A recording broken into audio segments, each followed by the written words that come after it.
प्रेम और मोह में क्या अंतर है, इसको अच्छे से समझ लीजिए।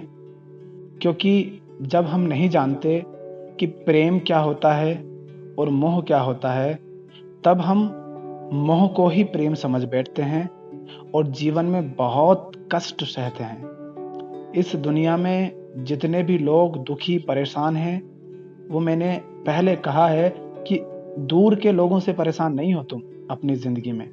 तुम अपनी ज़िंदगी में अगर परेशान हो तो उनके कारण जो तुम्हारे सबसे करीबी हैं। जो तुम्हारा जितना ज़्यादा करीबी है, अधिकांश लोग उन्हीं के कारण परेशान हैं। क्यों? क्योंकि तुमने प्रेम और मोह को कभी जाना नहीं। तो प्रेम और मोह को समझना बहुत ज़रूरी है।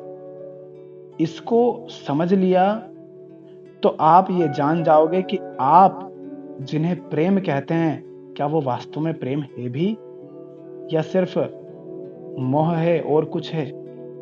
क्योंकि इतना आप जानते हैं कि दुख आपके जीवन में भी है और दूसरों के जीवन में भी है। और अधिकांश लोगों के जीवन में जो दुख होता है, वो होता ही इसीलिए क्योंकि उन्होंने मोह को प्रेम जान रखा होता है। तो इसको बड़े अच्छे से समझें कि प्रेम क्या है और मोह क्या है। तो सबसे पहले हम प्रेम की बात करते हैं, फिर मोह के साथ साथ प्रेम को भी समझते जाएंगे।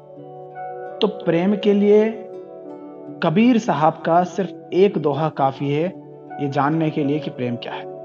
उसे समझ लीजिए, उसको आधार बनाइए प्रेम का। अगर वो आपके संबंध में साफ साफ नजर आता है तो समझ जाइए कि प्रेम है, और अगर वैसा नहीं है तो समझ जाइए कि प्रेम नहीं है, वहां पर कुछ और ही चल रहा है।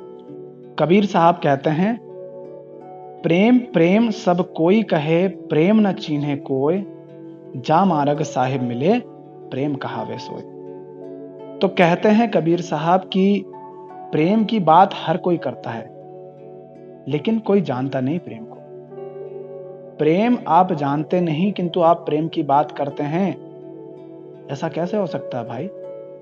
पहले जान तो लो प्रेम है क्या। तो आगे वो क्या कहते हैं कि प्रेम क्या है, वो बताते हैं, जा मार्ग साहिब मिले, प्रेम कहावे सोए। वो कहते हैं, जिस मार्ग पर चलकर साहब मिल जाएं, साहब माने परमात्मा, साहब माने शांति, साहब माने मुक्ति, साहब माने आनंद, साहब माने बुद्धत्व। तो जिस मार्ग पर चलकर साहब मिले, शांति मिले, मुक्ति मिले, परमात्मा मिले, बुद्धत्व मिले, वही प्रेम है भाई। उसके अलावा जो कुछ है वो सब प्रेम के नाम पर बकवासें हैं, झूठे सारे बंधन हैं। अगर तुमने इस मार्ग के अतिरिक्त किसी और को प्रेम जाना है तो तुम अपने जीवन में देख लो कि तुमने दुख सदा पाया है। अगर देखो अपने जीवन में अभी इसी क्षण कि जिसे तुम प्रेम कहते हो, क्या वहां से तुम्हें दुख मिल रहा है? अगर वहां से तुम्हें दुख मिल रहा है तो समझ जाओ कि वो प्रेम तो है नहीं। क्योंकि प्रेम तो ऐसा मार्ग है जहां पर आनंद मिलता है, जहां पर शांति मिलती है। तो प्रेम की परिभाषा याद रखना, जा मार्ग साहेब मिले, प्रेम कहावे सो। जिस संबंध में आप कह रहे हो ना, संबंधों की बात है, क्योंकि मोह कहां होता है? संबंधों में। इतना याद रखना मोह के बारे में कि मोह जब भी होगा वो संबंधों पर ही, संबंधों से संबंधित रहता है। मोह संबंधों में होता है, किसी और वस्तु व्यक्ति में नहीं। संबंधों के अंदर मोह होता है, किसी व्यक्ति से मोह होता है। तो आपका संबंध क्या आपको परमात्मा की ओर ले जा रहा है? आप कहते हो ये मेरे पति हैं, तो आपके पति क्या आपको परमात्मा की ओर ले जा रहे हैं? आपके पति के पास जाकर क्या आपको शांति मिली? क्या ऐसी शांति मिली जो आपको आनंद दे, जो आपको हर तरह के बंधनों से मुक्त कर दे? जहां मुक्ति हो, जहां शांति हो, जहां आनंद हो, क्या आपके पति, आपके पिता, आपकी पत्नी, आपका पुत्र, आपका भाई पैसे मिलने वाले हमको भविष्य में तुम्हारे बुढ़ापे की लाठी बनेगा? अरे हमने तो सोचा था पिताजी हमें परमात्मा की ओर ले जाएंगे, ये तो कुछ और ही हुआ। पतिदेव, अरे पतिदेव तो आपको कमरे में ले जा रहे हैं। पत्नी जी भी ऐसे ही कर रही हैं। बच्चे, अरे बच्चे तो आपको बाजार में ले जा रहे हैं। ये कौन सा संबंध हुआ भाई? ये तो प्रेम नहीं हुआ। हमारे साहब तो कह गए हैं कि जा मार्ग साहब मिले प्रेम कहावे सोए, जिस मार्ग पर चलकर साहब मिल जाए, शांति मिल जाए, परमात्मा मिल जाए, वो प्रेम है। आपको आपका हाथ पकड़कर क्या ये उधर ले जा रहे हैं जिधर परमात्मा है? अगर नहीं तो ये प्रेम नहीं है। तो प्रेम आप जान गए होंगे क्या है।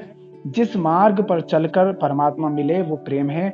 अगर आपको कोई व्यक्ति उस मार्ग पर ले जा रहा है और फिर आप उस व्यक्ति को कहते हैं कि आप प्रेम करते हैं, जैसे कोई व्यक्ति है, आप कहते हैं कि मैं उसे प्रेम करता हूं, क्यों? क्योंकि वो मुझे परमात्मा की ओर ले जा रहा है, वो मुझे ज्ञान देता है।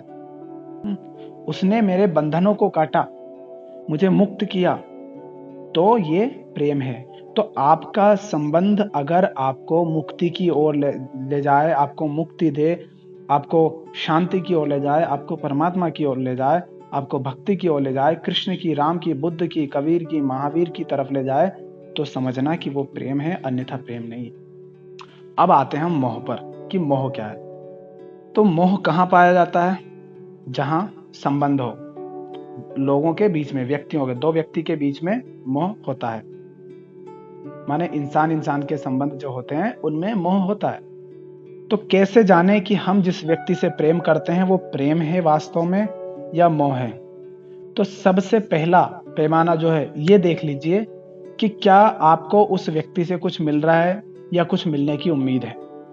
अगर आपको उससे कुछ मिल रहा है या मिलने की कुछ उम्मीद है, अर्थात आप कुछ पाने की आकांक्षा रखते हैं, आपके स्वार्थों की पूर्ति उसके द्वारा हो रही है या होने की उम्मीद है, इस कारण अगर आप उसे प्रेम करते हैं तो यहां पर प्रेम नहीं है, ये मोह है। तो मोह की पहचान पहली क्या है? स्वार्थ। जहां पर स्वार्थ है संबंध में, आपके संबंध में अगर स्वार्थ है तो प्रेम नहीं है, फिर वो मोह हुआ। जैसे पिता अपने पुत्र की सहायता करता है, मदद करता है, खून पसीना बहाता है सिर्फ इसलिए कि बेटा पढ़ ले, और बेटा फेल हो जाता है तो पिता उसे पीटने लगता है। बेटा कहता है कि पढ़ाई में मेरा मन नहीं लगता, मैं क्रिकेटर बनना चाहता हूँ, मैं फुटबॉल खेलना चाहता हूँ, मैं फुटबॉलर बनना चाहता हूँ, मैं नृत्य सीखना चाहता हूँ, मैं नृत्यकार बनना चाहता हूँ, मैं संगीत सीखना चाहता हूँ। तो बेटा कुछ और सीखना चाहता है, किंतु पिता ये देखते हैं कि समाज में तो सब पढ़ते हैं, एक नौकरी ले लो और सेटल हो जाओ। नहीं बेटा, तू तो फुटबॉल खेलना बंद कर, ये सब बंद कर, तू तो पढ़ाई कर। और पिता ऐसा है कि तू तो पढ़ाई पढ़ाई पढ़ाई पढ़ाई, सिर्फ पढ़ाई कर, क्यों? किसी और चीज में मत जा, बस एक नौकरी पकड़ ले और जीवन भर चलता रहे। अगर पिता ऐसा कर रहा है तो आपको लगता होगा कि नहीं, हम तो हमारे बच्चे का भला चाहते। नहीं, आप अपने बच्चे का भला नहीं चाहते। आप अगर बच्चे का भला चाहते तो आप उसे वो करने देते जो उसके लिए वास्तव में सही है, जहां उसका मन खुले, जहां वो आजाद रहे और एक सही जीवन जिए। दूसरा, आप अपने लड़के को खूब पढ़ाना चाहते हैं इसलिए ताकि वो एक नौकरी कर ले, और नौकरी आप इसलिए चाहते हैं ताकि आपको फिर मेहनत ना करनी पड़े। माना कि आप बहुत मेहनत करते हैं, खूब मेहनत करते हैं, खून पसीना बहाते हैं, पर आपसे लड़के ने तो नहीं कहा था ना कि आप उसे पैदा करें। आपने किया था ना, आपने इसलिए किया था। पहले तो दो कारण हो सकते हैं, एक तो समाज के देखे देखे, छोटा बच्चा होगा, खिलाएंगे, दबाव डाला होगा आप पर लोगों ने और कर लिया आपने। दूसरा, आप भी जानते हैं कि बूढ़े हो जाएंगे तब हमारा पास कोई रहना चाहिए, ताकि हमें अकेलापन ना लगे। तो आपने बच्चा पैदा किया और आप खूब खून पसीना बहाकर उसको पढ़ा रहे हैं, पर इसलिए कि वो उसकी नौकरी लग जाए, नौकरी लग जाएगी ताकि उससे जो कमाई होगी उसके कारण हमें कुछ कमाना नहीं पड़ेगा, हमें मेहनत नहीं करनी पड़ेगी इतनी। तो यहाँ पर स्वार्थ है। आप चाहे उसे प्रेम का नाम दे, लेकिन ये प्रेम नहीं है, ये सिर्फ स्वार्थ पर टिका हुआ संबंध है। आपका लड़का अगर आपकी मदद ना करे, या वो नौकरी ना लगा पाए, या वो इस लायक ना बन पाए कि वो कमा सके, और आप फिर उसे गालियां दें, उसे मारें, पीटें, उसके प्रति बुरास रखें, तो ये प्रेम आपने ना तो पहले किया था ना अब कर रहे हैं। यहाँ पर क्या है? स्वार्थ। इसी तरह से पत्नी हो, अपने पति के प्रति अगर आपका संबंध सिर्फ इस कारण है क्योंकि आपका पति, अब इसे पत्नी भी देख लें कि पति के भी स्वार्थों की पूर्ति हो रही है पत्नी के द्वारा, चाहे वो शारीरिक हो, मानसिक हो, आर्थिक हो, सुरक्षा की हो, किसी भी तरह की हो। इसी तरह पत्नी को सुरक्षा मिल रही है, गहने मिल रहे हैं, महंगे कपड़े मिल रहे हैं, घर बैठे पत्नी को नौकरी नहीं करनी पड़ रही है, पति पर निर्भर है। तो आप एक दूसरे के स्वार्थों की पूर्ति कर रहे हैं। अगर इसलिए आपका संबंध है और आप उसे प्रेम का संबंध बोल रहे हैं, तो यहाँ पर प्रेम नहीं है, यहाँ पर सिर्फ चूंकि ये स्वार्थों पर आधारित है तो इसलिए ये मोह है, प्रेम नहीं है। क्या अपने आप से पूछिए कि आपका पति आपको जो देता है वो सब कुछ देना बंद कर दे तो क्या तब भी आप उनसे प्रेम कर पाएंगे? अगर नहीं तो यहां पर प्रेम था ही नहीं। आपके पति की इच्छाओं की पूर्ति आप ना कर पाए, उनके स्वार्थों की पूर्ति आपके द्वारा ना हो पाए, क्या तब भी वो आपसे प्रेम करते हैं? अगर नहीं करते हैं तो यहां पर प्रेम नहीं है, यहां पर मोह है। अच्छे से जान लीजिए। तो जहां पर मोह होगा, हमने देखा कि वहां पर स्वार्थ होगा जरूर। अगर स्वार्थ है तो वहां प्रेम नहीं है, और प्रेम नहीं है इसलिए वहां पर मोह है संबंध में। आप किसी से कह रहे हैं कि मैं उसे प्रेम करता हूं, किंतु उसमें स्वार्थ छिपा हुआ है, इसलिए वो प्रेम नहीं, वो मोह हुआ। दूसरा, जहां पर मोह होगा वहां पर डर भी होगा। तो आप अपने संबंध में ये देखिए कि जिसे आप प्रेम करते हैं, क्या आपको उसे खोने का डर लगता है? अगर डर लगता है तो समझ लीजिए कि वहां पर प्रेम नहीं है, वहां पर मोह है। आप उससे शारीरिक रूप से जुड़े हुए हैं, वो आपका खून का रिश्ता है, इसलिए जुड़े हैं, या दूसरा कोई कारण है उस कारण जुड़े हैं, पर आप उसे खोने से डरते हैं। तो प्रेम तो वो है जहां पर खोने के डर से मुक्ति हो जाए। खो देने के डर से मुक्ति ही प्रेम है, तभी प्रेम हुआ। अगर खो देने का डर बना हुआ है तो वह प्रेम नहीं हुआ। जैसे मान लीजिए आप पत्नी हैं, अब भैया आपके पतिदेव लाखों कमाते हैं, महीने के करोड़ों कमाते हैं। अब आपने सोचा कि हमें क्या जरूरत है कमाने की, जब पतिदेव कमा ही रहे हैं, तो शादी कर ली, सब कुछ छोड़ छाड़ दिया, ना नौकरी कर रहे, ना कुछ कर रहे, कुछ नहीं, घर बैठकर मस्त खा रहे हैं, खाना वाना बना रहे हैं और बच्चे की पोटी फेंक रहे हैं, महंगे कपड़े अपने पति दिला ही देते हैं, गहने अपने को पहना ही देते हैं, बिल्कुल सजा के रखते हैं अपने को गुड़िया जैसे। लेकिन तुम्हें पता नहीं कि पति के स्वार्थों की पूर्ति के लिए वो तो यही चाहेंगे ना कि जो वस्तु उनके स्वार्थों की पूर्ति करे वो बिल्कुल साफ सुथरी और सुंदर हो। तो आप तो इस भ्रम में हैं। तो मान लीजिए आप इस तरह से उन पर निर्भर हो गए हैं कि आपकी चाहे शारीरिक आवश्यकता हो, चाहे मानसिक आवश्यकता हो, चाहे सुरक्षा की बात हो, चाहे रहने के लिए घर की बात हो, या किसी तरह से आपको जो पैसों की आवश्यकता होती है, उन सब चीजों के लिए आप पति पर निर्भर हो गई। तो मैंने कहा जहां मोह है वहां डर होगा। तो यहां पर किस तरह से डर है कि आप पूरी तरह से उन पर निर्भर है, तो आपको सदा ये डर रहेगा कि कहीं ये मुझसे छिन ना जाए। तो आप कैसी हरकतें करेंगी? आप ये देखें कहीं मेरा पति किसी और से बात तो नहीं करता, किसी और लड़की के साथ इनका चक्कर तो नहीं चलता, अच्छा इनका मोबाइल चेक करती हूँ, अरे ये इतना लेट क्यों आते हैं, अरे ये दिन भर किससे बात करते रहते हैं, ये क्या है? शंका उठ रही ना मन में। तो दो बातें जान लीजिए, मन में शंका भी उठ रही है अपने संबंधों में, तो समझ लीजिए वहां पर प्रेम नहीं है, वहां पर मोह है। दूसरा, आपके संबंध में अगर डर है, आप जिसे प्रेम करते हैं अगर उसके प्रति आप डर से भरे हुए हैं कि कहीं इसे खो ना दूं, तो वो प्रेम नहीं हुआ, वो तो डर हुआ। डर क्योंकि निर्भर हुआ आप, वहां मोह है, मोह है इसके कारण वो प्रेम नहीं है। तो जो संबंध आपका डर पर टिका हुआ है, जो संबंध आपका स्वार्थ पर टिका हुआ है, जो संबंध आपका निर्भरता पर टिका हुआ है, वो संबंध प्रेम का संबंध नहीं है, वो संबंध मोह है। अब अगली बात क्या आती है कि आप चूंकि डरे हुए भी हो, आप चूंकि निर्भर हो इसलिए डरे हुए हो, आपके स्वार्थों की पूर्ति हो रही है, तो वो जो व्यक्ति जिस पर आप निर्भर हो, चाहे वो पिता हैं आपके, चाहे वो पति हैं आपके, चाहे कोई और हो, क्योंकि अक्सर जो बच्चे होते हैं पढ़ाई करते हैं या कुछ करते हैं, तो जब तक वो निर्भर हैं वो अपने माता पिता पर निर्भर रहते हैं। इसी तरह से पत्नी पति पर निर्भर हो गई, इसी तरह अन्य कुछ और भी हो सकता है। तो आप जब तक निर्भर हैं, जब तक आपके स्वार्थों की पूर्ति हो रही किसी व्यक्ति से, उस समय हो सकता है कि वो आपका शोषण करे, हो सकता है कि वो आप पर क्रूरता करे, जो कि होती है अक्सर।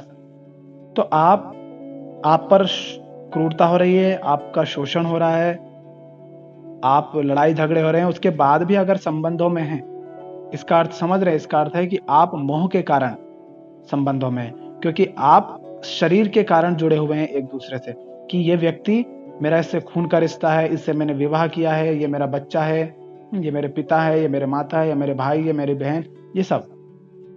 तो वहां पर खून का रिश्ता है, सिर्फ इसलिए आप उस संबंध में हैं, पर वहां पर ना आप मुक्त हैं, ना शांति मिल रही है। हमने कहा था ना, प्रेम जा मारक साहिब मिले, प्रेम कहावे सोई, माने जिस पर शांति मिलती हो, परमात्मा मिलती हो, जहां पर मुक्ति हो। पर जिस संबंध में आप हैं वहां तो आप बंधे हुए हैं, वहां तो आपको शांति है ही नहीं। तो आपके संबंध में अगर आपको ना शांति है, ना मुक्ति है, ना आजादी है कहीं आने जाने की, वहां प्रेम नहीं है। और प्रेम नहीं है फिर भी आप अगर वहां हैं तो वहां पर मोह है। मोह के कारण आप इतना कष्ट सह रहे हैं। अधिकांश इस दुनिया में जो भी परेशान है वो इसी कारण है, मोह के कारण। अपने संबंधों को, चूंकि वो समाज के कारण बने हैं, संस्कृति के कारण बने हैं, खून के रिश्तों के कारण बने हैं, वो किन्हीं परिस्थितियों, किन्हीं संयोगों के कारण बन गए हैं, इसी कारण आप उनके साथ जुड़े हुए हो, या निर्भरता है उसके कारण जुड़े हुए हो। किंतु आप पर क्रूरता होती है, आपकी आजादी छिन जाती है, फिर भी आप उनके पास हो, तो यहाँ पर प्रेम तो है ही नहीं, तो यहाँ पर मोह है। मोह के बारे में इतना जान लीजिए कि आपके संबंध में अगर निर्भरता है तो वो मोह है, डर है तो भी मोह है। आपके संबंधों में अगर भेदभाव किया जा रहा है तो वहां पर प्रेम नहीं है। कि पिता जो है एक लड़के से प्रेम करते हैं, लड़की से नहीं करते हैं, तो वो ना तो लड़के से करते हैं ना लड़की से करते हैं, क्योंकि जहां प्रेम होगा वहां भेदभाव नहीं होगा। तो आपका प्रेम का संबंध है, और आपका प्रेम का संबंध आपसे आपकी आजादी छीन ले, कहीं आने जाने की आजादी छीन ले, चाहे वो पिता पुत्र और माता, इन सबका संबंध हो, कोई सा भी संबंध हो, आपकी आजादी छीन ली, आप बाहर नहीं निकल सकते, तो वो प्रेम नहीं है। आप जहां रहते हैं, जिनके साथ रहते हैं, उनके साथ आपको शांति मिलती ही नहीं। वो आपको अशांत करते रहते हैं, परेशान करते हैं, आपका शोषण करते हैं, आप पर क्रूरता करते हैं, आपको दबाते हैं, डराते हैं, तो वो भी प्रेम नहीं है। तो देखिए अपने संबंधों में डर है क्या, निर्भरता है क्या, स्वार्थ है क्या, अशांति है क्या, बंधन है क्या, क्रूरता है क्या, शोषण है क्या। अगर है तो वहां पर प्रेम नहीं है, वहां पर सिर्फ मोह है। मोह के कारण आप उन्हें अपना कह रहे हैं, किंतु मोह प्रेम नहीं होता। आप दो लोग साथ रह रहे हैं, और जिसके साथ रह रहे हैं सुबह उठते ही उसके बारे में ख्याल उठने लगते हैं, और फिर मन में सोचते हो कि फिर से उसका चेहरा देखना पड़ेगा, वो सामने आएगा, उसकी सुननी पड़ेगी। यही सब ख्याल आपके मन में अगर आते हैं तो समझ लीजिए कि आप व्यर्थ फंसे हुए हैं उसके साथ, जहां प्रेम है ही नहीं। सिर्फ मोह के कारण उसे अपना माने बैठे हो। प्रेम तो निस्वार्थ होता है, वहां कोई स्वार्थ नहीं है। वो आपको पता भी नहीं चलने देगा कि कितना कुछ उसने आपके लिए कर दिया है, और आपके लिए वो बहुत कुछ कर देगा, फिर भी आपको यही लगेगा कि इसने मेरे लिए कुछ नहीं किया। पर वो प्रेमी है, वो आपसे जताएगा नहीं कि मैंने तुम्हारे लिए क्या किया। जो प्रेम करता है वो आपको घर में कैद करके नहीं रखेगा, जैसे कि आजकल के माता पिता, अरे हमारी बेटी है, हम कैसे घर से निकल जाने दे, उसे कुछ चोट हो गई तो, उसके साथ कुछ हो गया तो खा लो उसे। घर में कैद करके रखने के लिए क्या तुमने उसे पैदा किया था, गधों? अरे बाहर पढ़ने जाएगी तो लड़के खराब हैं, लड़के खराब हैं मतलब तुम भी खराब हो, तभी तुम्हें पता है लड़के खराब हैं। अपने लड़के को सीख दी होती तो दूसरों के लड़कों पर भी विश्वास होता। ये माता पिता प्रेम करेंगे तुमसे, जो तुम्हें घर से निकलने नहीं देते, पढ़ने के लिए, सही जीवन जीने के लिए, कुछ जानने के लिए, समझने के लिए। इसी तरह पतिदेव होते हैं, वो कहते हैं तू, और पत्नी भी ऐसी होती है। पति और पत्नी दोनों एक दूसरे से, चाहे वो गर्लफ्रेंड बॉयफ्रेंड हो, पति पत्नी हो, कुछ भी हो, मेरे सिवा किसी और को चाहना मत, किसी की तरफ देखना मत, किसी से बात मत करना, चल हट। बुद्धों, कैसे प्रेम कहते हैं? तुमने उसकी दुनिया ही छीन ली। वाह, तुम इतने महान हो गए कि उसकी दुनिया तुम खुद बन बैठे। दूर रहा करो ऐसे रिश्तों से जो तुमसे कहे कि मेरे सिवा किसी और से बात मत करना, किसी और को देखना मत, किसी से मिलना मत, मेरी मर्जी के बिना कभी मत जाना जब तक मैं अनुमति ना दूं। चाहे ये कोई बाप कहे या कोई पति कहे या पत्नी कहे या कोई भी कहे, वो प्रेम नहीं है। हटो दूर ऐसे लोगों से। प्रेम अगर होगा तो वहां पर बंधन नहीं होगा। वहां आपको उड़ना सिखाया जाएगा, आपको आजाद जीना सिखाया जाएगा। वहां ये नहीं कहा जाएगा कि बेटी कमजोर है तो इसको नदी से दूर रखो। वहां पर आपको तैरना सिखाया जाएगा। चाहे कोई भी हो आपकी सहायता करता है, चाहे किसी भी रूप में, चाहे मित्र के रूप में या माता पिता अपने बच्चों की करते हैं या परिवार का कोई सदस्य करता है या पत्नी पति की करती है या पति पत्नी की करता है, किसी भी तरह से। और इसलिए करता है क्योंकि आपकी सहायता करके उसे कुछ मिल रहा है या कुछ मिल जाने की उम्मीद है। तो बेटा यहाँ पर स्वार्थ है, और यहाँ जहाँ स्वार्थ है वहां से बचिए। वहां प्रेम नहीं है चूंकि। और जब आप उनके स्वार्थों की पूर्ति नहीं कर पाएंगे तो आपको पता चलेगा कि वो कैसे इंसान है असली में। जहां प्रेम होगा वहां स्वार्थ नहीं होगा। आपके संबंध है वहां पर डर है, तनाव है, अशांति है, वहां पर बंधन है, वहां पर क्रूरता है, शोषण है, वहां पर स्वार्थ है। ये क्या प्रेम है? अगर ये सब तुम्हारे संबंधों में है तो इतना जान लो प्रेम नहीं है, और इतना जान लो कि ये मोह है। और अगर मोह है तो मोह बनता है दुख का कारण। तो अगर तुम दुखी हो इन्हीं सब के कारण तो समझ लो कि तुम मोह के कारण दुखी हो। तो इसका अर्थ क्या हुआ? ऐसों से मुक्त हुआ जाए, इनसे दूर हुआ जाए। यही इसका समाधान है। नहीं चाहिए हमें ऐसे संबंध जहां पर डर हो, जहां पर गुलामी हो, जहां पर हमारे सीमाएं खींच दी गई हो, जहां पर निर्भरता हो, जहां पर स्वार्थ हो, जहां अशांति हो, तनाव हो, शोषण हो, क्रूरता हो, अत्याचार हो। ऐसे संबंध हमें नहीं चाहिए। इनसे दूर रहा करो। हर किसी से संबंध बनाने नहीं होते। इतनी बड़ी दुनिया है और जाकर किसी एक व्यक्ति के साथ बिल्कुल उसे ही अपनी दुनिया बना लेते हो। संयोगवश कोई मिल गया तो क्या वो तुम्हारा अपना हो गया? वाह भाई, एक तो तुम उसे अपना भी कहते हो, ऊपर से उसे खोने का डर भी लगता है। ये कैसा प्रेम हो भाई? प्रेम में डर थोड़ी ना रहता है। परमात्मा मिल जाए तो क्या उसे खोने का डर रहता है? उसे खोने से तुम कभी नहीं डरते क्योंकि उसे पाया ही नहीं। जीवन बीता जा रहा है, समय बीता जा रहा है, उसको खोने से नहीं डरते, पर एक रिश्ते को खोने से डरते हो। क्या खाक रिश्ता फिर वो? समय को देखो, अपने जीवन को देखो, बीता जा रहा है और अभी तक सिर्फ रोते रहे हैं, घुटते रहे हैं, डरते रहे हैं, बिल्कुल कुचलाते रहे हैं इस नाम पर कि अरे ये तो प्रेम है, हमारे अपने। क्या खाक अपने? प्रेम सिर्फ उससे किया जा सकता है जहां पर शांति हो, जहां मुक्ति हो, जहां कोई बंधन ना हो। सिर्फ उसे प्रेम किया जा सकता है, और उसे परमात्मा कहते हैं, उसे शांति कहते हैं, उसे मुक्ति कहते हैं। कोई भी व्यक्ति अगर आपको राम की, कृष्ण की, बुद्ध की, कबीर, मीरा, महावीर इनकी ओर अगर ले जाता है, सिर्फ वही है मार्ग जिस पर चला जा सकता है, जिसे अपना कहा जा सकता है। अगर कोई व्यक्ति कहे कि तू मुझसे प्रेम कर, समझ लेना वहां पर प्रेम है ही नहीं। पुत्र आपको बाजार ले जाता है, पतिदेव आपको कमरे में ले जाते हैं, ये क्या प्रेम है? और इतना जान लो कि अभी जो हो, जिन संबंधों में हो, वहां प्रेम नहीं है, वहां सिर्फ मोह है।